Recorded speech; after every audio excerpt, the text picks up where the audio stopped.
There we go. Okay. All right. So I guess I'll just start with a little bit of background. So I'm in it's called ESCE colon personal growth. It's a career exploration class at the Lima campus of OSU.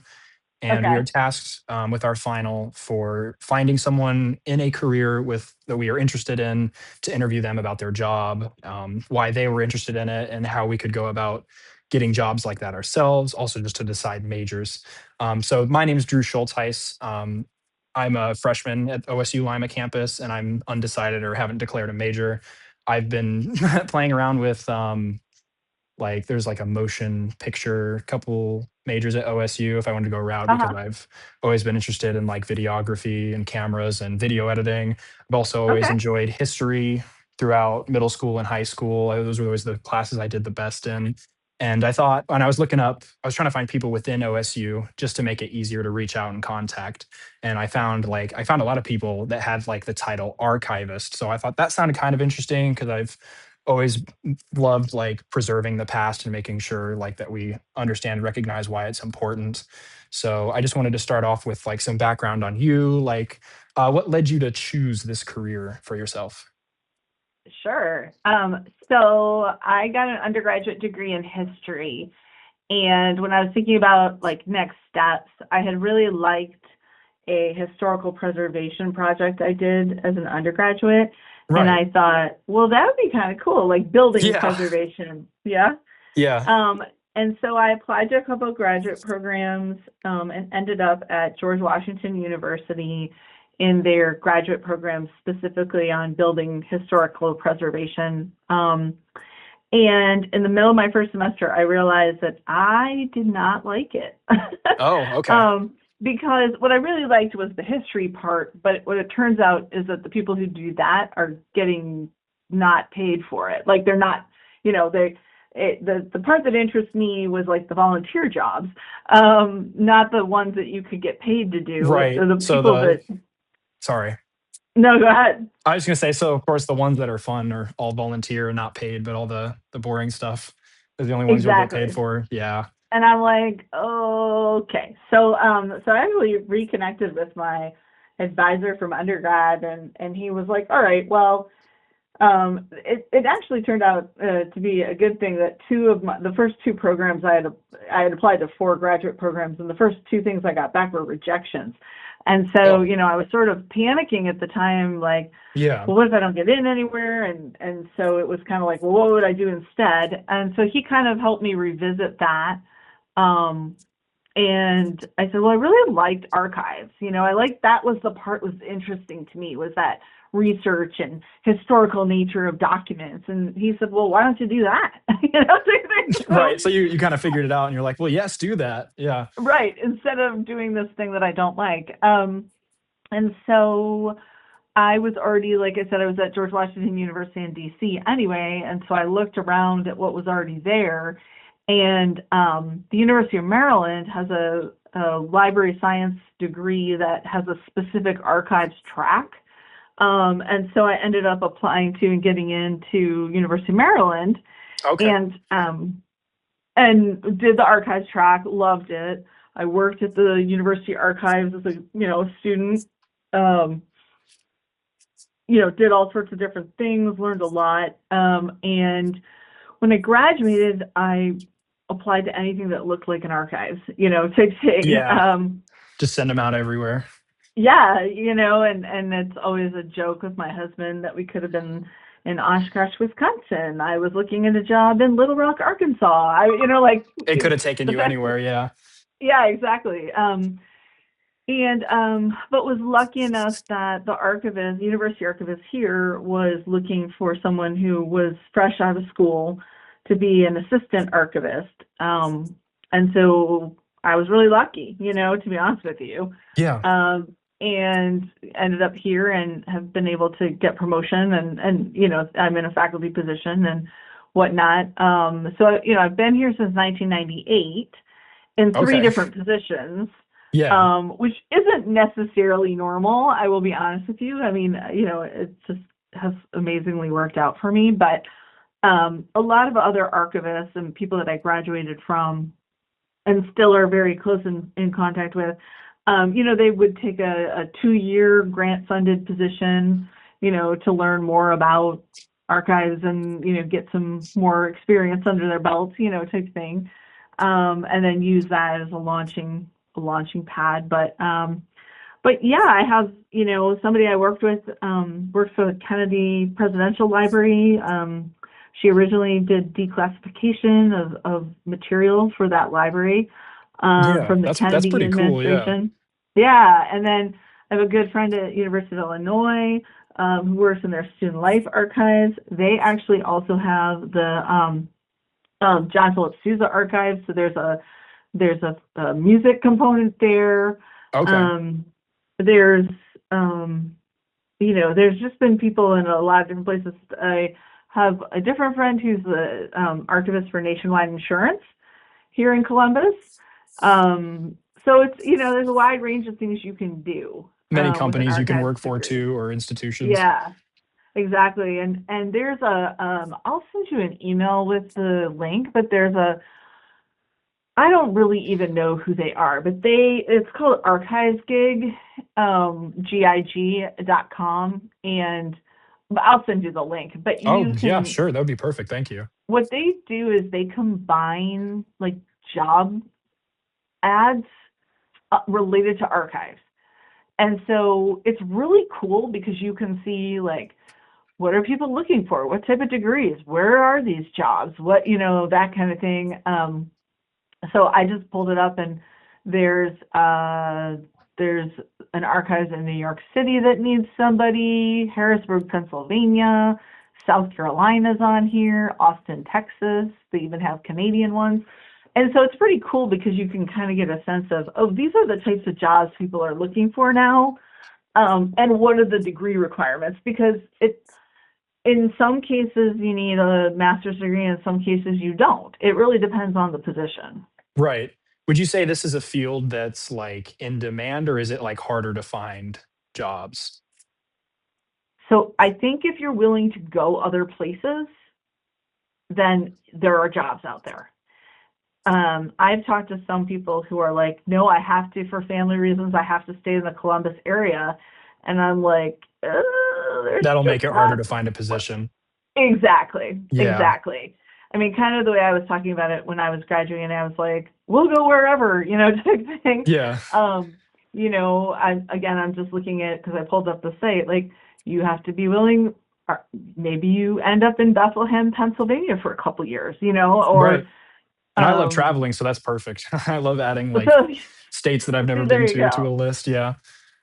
And I was lucky because we were we hadn't gotten married quite yet, but my husband was like, I'll go wherever. Like he was in a job that he didn't really love, so he's like, let's Open figure to out where you have a relocating. job, and Yeah, and then he'll go yeah, from he was there. fine with it. Right.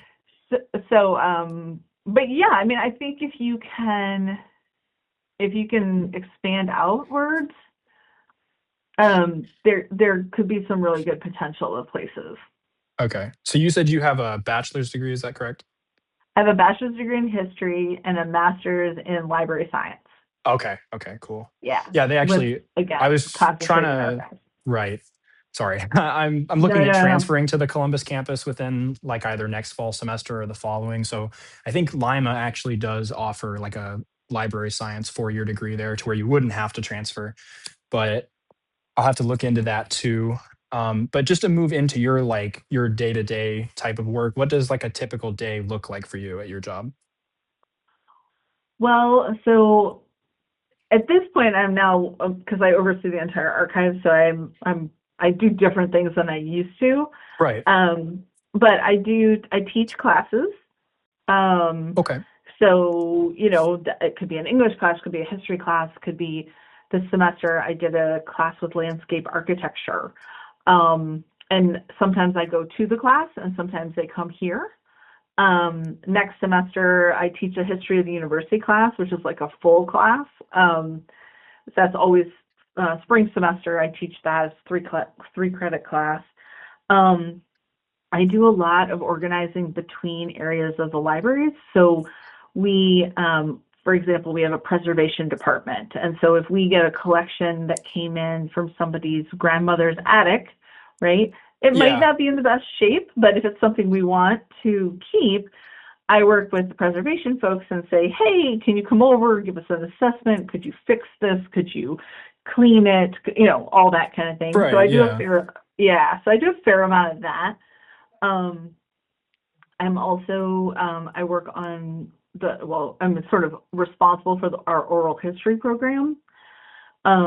So the last couple years, I've done our previous two presidents, where I've done oral history interviews with them that will be open down the road. Okay. So I keep track of that.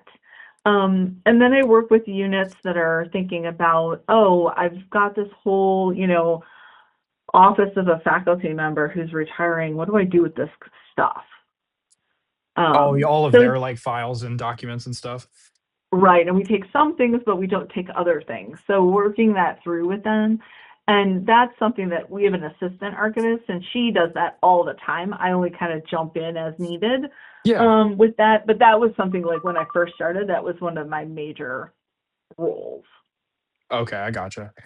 So do you have like a teaching license for Ohio then to teach the classes, or how did you go about getting to teach them? Yeah, so as faculty, so my position is a faculty position here at Ohio State.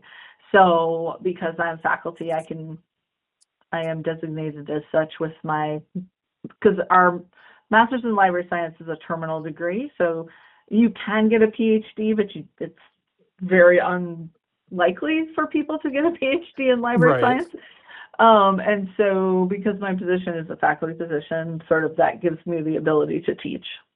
Okay. I didn't know if they made you like take like a lot of education classes as well just to do that, or if like that, I didn't know if faculty would allow you to do that, but that would make sense. Yeah, and I'm only teaching, at the university. I'm not teaching like K through 12, so that Oh, makes a yeah, of difference. course. Yeah. Yeah.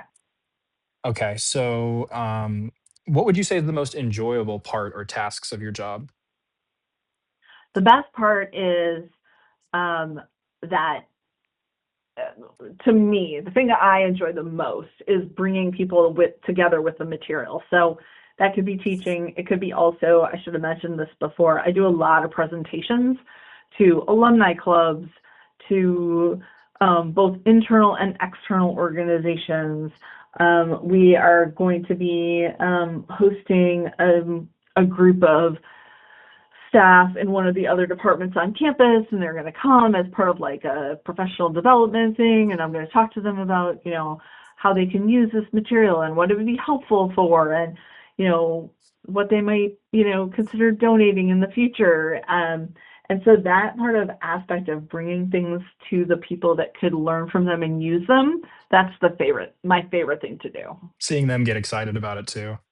Yeah, Yeah, yeah. that makes sense. That would be pretty rewarding. Yeah. So then for I the love in going to sorry, alumni go ahead. clubs. No, I was going to say, I love going to alumni clubs. Pre-pandemic, I did the Alumni Association sent me to various clubs around the country. And more recently, I've done them more, like remote online. But I love doing those because they're so excited about both their, you know, the university and the history, and like they remember, I always try to bring in something that's related to what they experienced when they were on campus. So they all get excited about that. Yeah. No, that is pretty cool. I do like that as well. But to ask the inverse of that question, what would you say is the most challenging or frustrating for you? Well, there's two different things. The most Okay. frustrating, the most challenging is the transition between paper to electronic records. Okay. Um, this is everything from film and photographs and email and and sort of Word documents, right? Mhm. Um, the challenge is that we know what to do with paper records or film, right? I know that there's a film in our stack area that is 50 years old. It's fine. Like it's not, it's stable. It could be used in 50 years, no problem. Right. But so we're getting in email from the president's office in 50 years, how am I going to be able to access that email? Right. So because it's stored online or digitally, like in the cloud or whatever, you like it's Exactly. not physical or tangible. So once it's gone or if you lose it, there is no re-obtaining it. Exactly. Okay. Exactly. And also even like, I mean, yeah, we're all using Outlook right now for email at the university, but is Outlook going to be around in 100 years? No I one can doubt really it. tell. That's a really good point. Yeah. Yeah. So it means that every iteration of software or change, you have to migrate all those records to a new format. And that is both expensive and time consuming. And so It's that funny that you is, mentioned that because when I yeah. was in high school, I was a part of a student-run business at Elida called Grit 9. And so we did everything from like web design, so building and coding websites to image scanning, photo digitization, and then we would do various like analog tape formats. So people would come to us with their home movies on either VHS or other formats like that, and we'd convert them like onto a flash drive so that they could keep.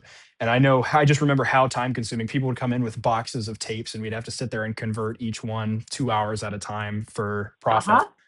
So it's Yeah, funny that you mentioned that exactly. because See, so you I've know got what I'm somewhat of an talking about. experience. Yes, exactly. But I That's always loved that, and exactly, I thought yeah. it was fun. So that was why when I found your contact information, I got excited to reach out and or interview you. I mean, this is the type of work that's coming up, right? And how do you do Right. it in the most efficient way? And how do you do it so that maybe it will last for 50 years and you don't have to redo it every five or, whatever. So this is the part we're really trying to figure out. Yeah. Okay. So So if you had like someone who wasn't sure whether the field is a right fit, how would you suggest they like dip their toes in the water or like first experience it to see if they enjoy it? sure. So, well, like I said, that website, again, I'll email it to you. Right. I think is fantastic for giving you a sense of what's out there and available. There's also, and I'll send this to you as well. So we are actually hosting the annual meeting of the Midwest Archives Conference, which is the Regional Archives Association. And it'll be a 2.5 day conference on campus. It's going to be at the Ohio Union. For students, it's going to be $50 Okay. to come, and it's the week after commencement. So it's So like in May. May. Yeah, yeah. Okay. So it's the week after graduation. So it's like in that summer, like in that break between the spring semester and summer semester.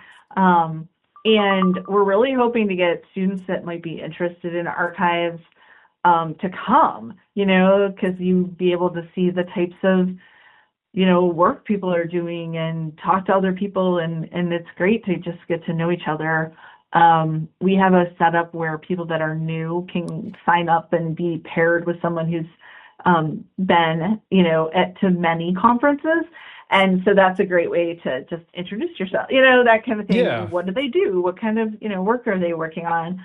Um, so yeah, so I will send you that too, because again, I think even just looking at the website might give you a sense of, oh, is this something I'd be interested in?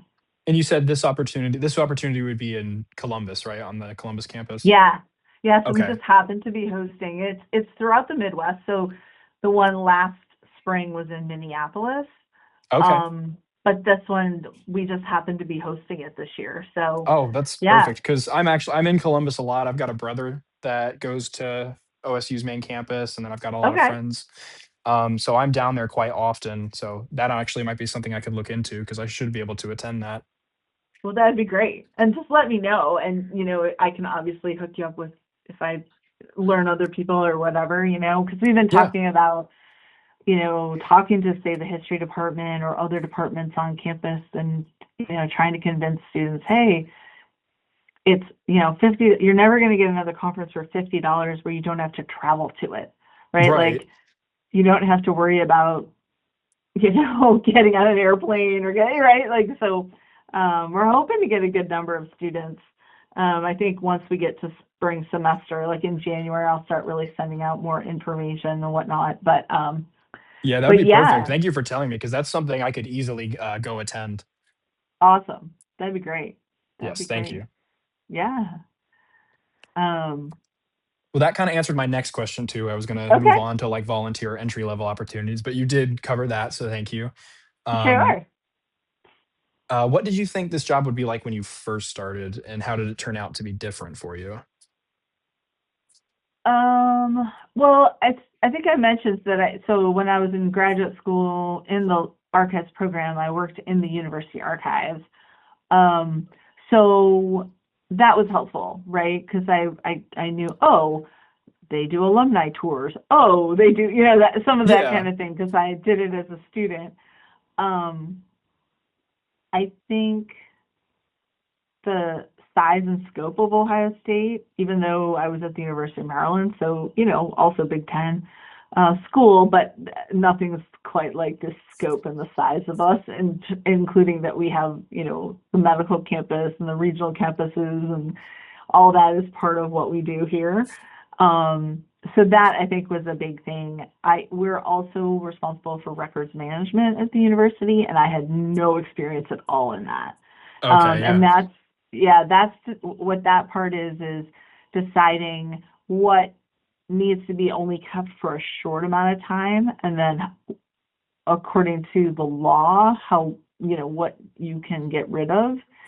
Um, so for example, like financial material for purchasing, office supplies, that only needs to be kept for 4 years, according to various rules and regulations and all, I mean, there's this whole thing, and I didn't know anything about that. Yeah. And so the person who hired me really helped me. But I think that's one thing about archives is that there are these opportunities to go to conferences to learn on it, both now online, but in To a variety travel of to. places. Yeah, and also we're not a huge field, right? So if I have a situation now, that I'm addressing, and I can call up any archivist in the Big Ten and talk to them, and it's not a big deal. Because it's a small field, Um, they're like readily available. yeah, they're readily available. They're willing to help. They're dealing with the similar issues. And I know some of my friends who work at smaller universities have that same thing with archivists that are in like their consortium. Um, like I was talking to the archivist at Denison University, and obviously a very different scale than Ohio State. So it's not that she couldn't talk to me, but she's like, you just don't have the issues are different. But she had a question, so she was reaching out to the Oberlin archivist, because they're similar size. So I think we all kind of share our experiences and are willing to kind of work through things together because we're smaller than like this huge amount of people. Yeah, and I mean that probably adds a sense of community to it as well, because you can become close friends, or it'll be easy to talk to each other, I guess. Exactly. Exactly. Yeah. Yeah. And you do Okay. tend to see the same people. Like somebody who used to work in Ohio that I had worked on a project with, not at Ohio State, but at a different university here. He's over in St. Cloud, Minnesota. So like every, I don't know, 6 months or something, we'll have like a, quote unquote coffee where we just sit and chat about random things that we are dealing with from an archives perspective. So, Which, yeah, that's always there's fun. I mean, always I that do that with too. friends. We go to like, I don't know, IHOP, for example, and just talk about school, Right. Yeah, exactly. Exactly. So it's pretty great, I think. which is good. Yeah, that's great. How would you say this field is changing with technology and the internet moving towards, I guess, dealing with, AI, like things like ChatGPT or Gemini? Like, are they changing the way you guys do anything? Because I didn't know if they would like AI would be able to archive things like manually, and then I guess it might make mistakes or whatnot. I didn't know how you guys were adapting with that. Yeah, I think what we've been finding, and I went to a couple interesting sessions at the national conference last year. I think what we're seeing is that if you give AI a very discrete material, that it does okay, right? Like so we needed to do an abstract of one of our oral history transcripts, and the transcript itself was, I don't know, close to 100 pages. And we only needed, a very short abstract of, I don't know, a couple sentences, right?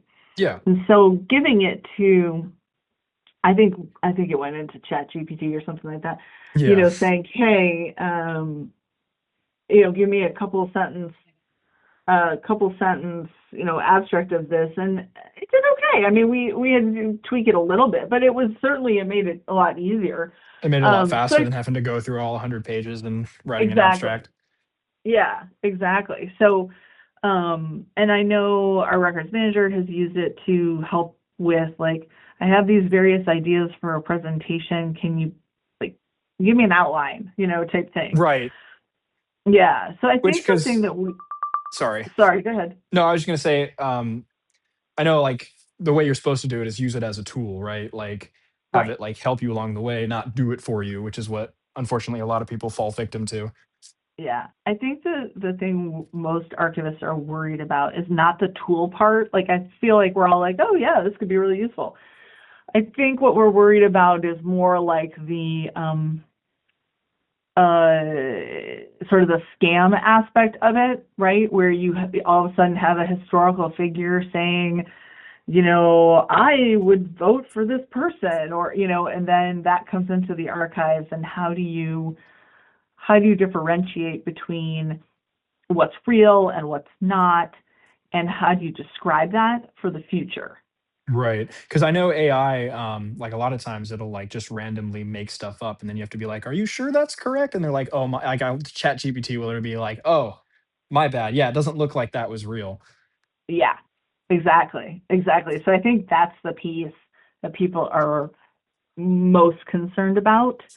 I was talking to someone who was at a technology conference. Not he's in the library, not in archives, but he's like, "Oh, it was so cool. They were talking about they were going to feed all this correspondence into a system, and then they were going to have you interact with the person as if the person was still living." And I was like, I'm not sure that's the greatest idea, Probably not the best of right? ideas. Yeah, that is a really I good mean, point. like, it sounds cool, right? Like Right. it sounds great, but unless that person literally said it, and you're attributing it to a real person, right? Like Mhm. Mark Twain said this. Well, unless you know for a fact he said that, you better not have Mark Twain talking, right, about, whatever, right? So I think that's the part archivists are worried about. Yeah, and I mean, for a fair, that's a good reason, or something to be concerned about. Yeah, yeah. So I guess I'll close with, are there any skills that you wish people, going into this career developed early on, like before getting the job that you could think of? Um, I mean, there's all the normal ones, but um, I think you do have to know how to read cursive.